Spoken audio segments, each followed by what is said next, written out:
ప్రభునందు నాకు అత్యంత ప్రియమైనటువంటి వారులారా, మన ప్రభువును రక్షకునైనటువంటి యేసుక్రీస్తు వారి యొక్క శుభనామములు మీ అందరికీ నా హృదయపూర్వకమైన శుభములు వందనములు తెలియజేస్తున్నాను. మరి ఉదయకాల సమయము దేవుని వాక్యాన్ని మనం ధ్యానం చేసుకుందాం. కీర్తనల గ్రంథం 27వ కీర్తన 10వ వచనం చదువుకుందాం. నా తల్లిదండ్రులు నన్ను విడిచినను, యెహోవా నన్ను చేరదీయును. ఆమేన్. దేవుని నామమునకు మహిమ కలుగును గాక. మరి భక్తుడైన దావీదు రాసిన కీర్తన ఇది. మరి భక్తుడు తన అనుభవం నుంచి చెప్తున్న మాటలు. నా తల్లిదండ్రులు ఒకవేళ విడిచిపెట్టినప్పుడు కూడా నేను సేవిస్తున్నటువంటి నా దేవుడైన యెహోవా ఎన్నడూ నన్ను చేయి విడవకుండా ఆయన చేరదీసి నన్ను సంరక్షిస్తాడు అని చెప్పని భక్తుడు ఇక్కడ తెలియచేస్తున్నాడు. అవును ప్రియులారా, ఈ లోకంలో తల్లిదండ్రులు మించి తల్లిదండ్రులు చూపే ప్రేమ కంటే ఎక్కువైన ప్రేమ మనకి ఎక్కడా దొరకదు. తల్లిదండ్రులాగా ప్రేమించేవారు ఎవరూ ఉండరు. మరి తల్లిదండ్రులతో సమానమైన ప్రేమను చూపించేవారు ఎవరూ ఉండరు. మనం ప్రతి అవసరత కొరకు మన తల్లిదండ్రుల మీద ఆధారపడతాం, వాళ్ళని అడుగుతాం. కానీ బయట వాళ్ళ దగ్గరికి వెళ్ళి నాకు అది కావాలి ఇది కావాలి అడగం కదా. ఎందుకంటే వాళ్ళు మనం జన్మనిచ్చిన తల్లిదండ్రులు కాబట్టి, మరి వాళ్ళ బిడ్డలం కాబట్టి మనకు హక్కు ఉంటుంది మన తల్లిదండ్రుల మీద. వెళ్ళి వాళ్ళని అడుగుతాం, నాకు అది కావాలి ఇది కావాలి అని చెప్పని అడిగి వాళ్ళ చేత కొనిచ్చుకొని సంతోషిస్తూ ఆనందిస్తూ ఉంటాం.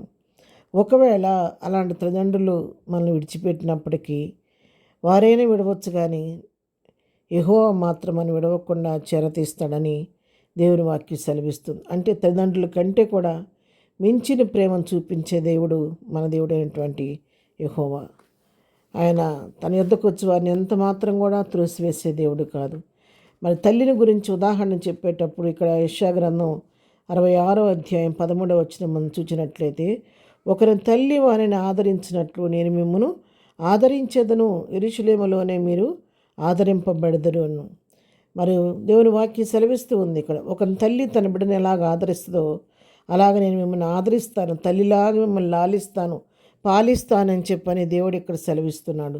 యెరూషలేములోనే మీరు ఆదరింపబడదురని చెప్పని వాక్యం సెలవిస్తుంది. అవును ప్రియరా, మన తల్లిలాగా తన కవిగిట చేర్చుకొని మనల్ని ఆదరించే దేవుడు, సంరక్షించే దేవుడు. ఆయన సన్నిధిలోనే మనకు సంపూర్ణ సంతోషం, ఆనందం, ఆదరణ కలుగుతూ ఉంటుంది.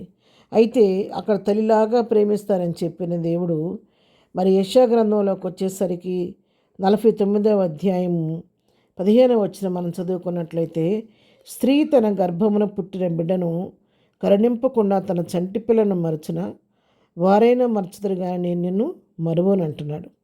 చూసారు, ఇక్కడ స్త్రీ తన గర్భంలో పుట్టిన పెద్ద పిల్లలు కాదు, చంటి పిల్లను తల్లి మర్చిపోద్దా? మరవదు కదా.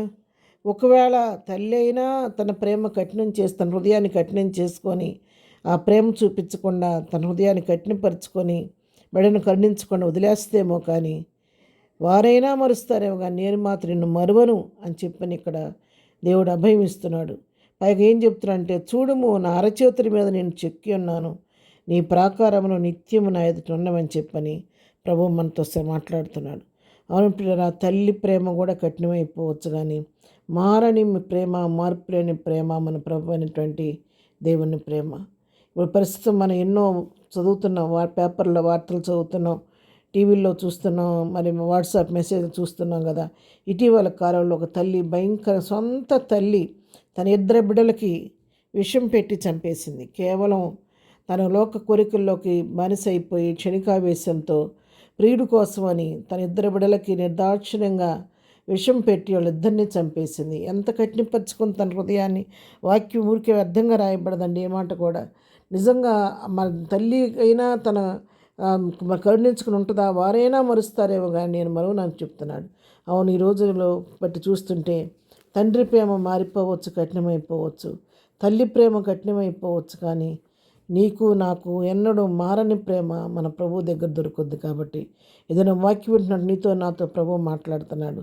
ఈ లోకంలో ఏ ప్రేమ శాశ్వతమైంది కాదు.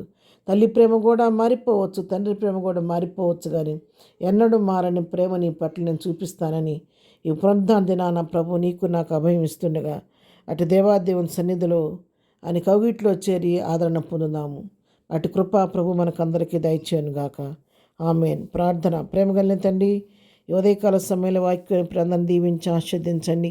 ప్రతి వారికి నీ ప్రేమను రుచి చూపించి నీ ప్రేమ కవిగిల్లో సేర్దర్చండి. ఎదురైన పునరుద్ధాన ప్రార్థనలో మీరు ఉండండి. మీరు ప్రతి వారితో నీ వాక్యం ద్వారా మాట్లాడండి. ఎలాంటి ఆటంకాల అవాంతరాలు లేకుండా ప్రశాంతమైన రీతిలో ఆరాధించడానికి సహాయం చేయండి. ఇద్దరు వెళుచున్న మార్గాల్లో చేస్తున్న ప్రయాణాల్లో నీ కాపుదల దయచేయండి. ప్రతి వారు అవసరమైన నామలో తీర్చిదిన దేవునితో నడిపించమని యేసునామలో ప్రార్థించడి పొందుకొని ఉన్నాము తండ్రి. ఆమెన్. ప్రభు కృప సదాకాలం మనందరికీ తోడయుండి నడిపించునుగాక. ఆమెన్. ఏదైనా బర్త్డే, మ్యారేజ్ జరుపుకున్న బిడ్డల జీవితాల్లో దేవుడు ఆశీర్వాదం, దీవెన కలుగజేయునుగాక. ఆమెన్.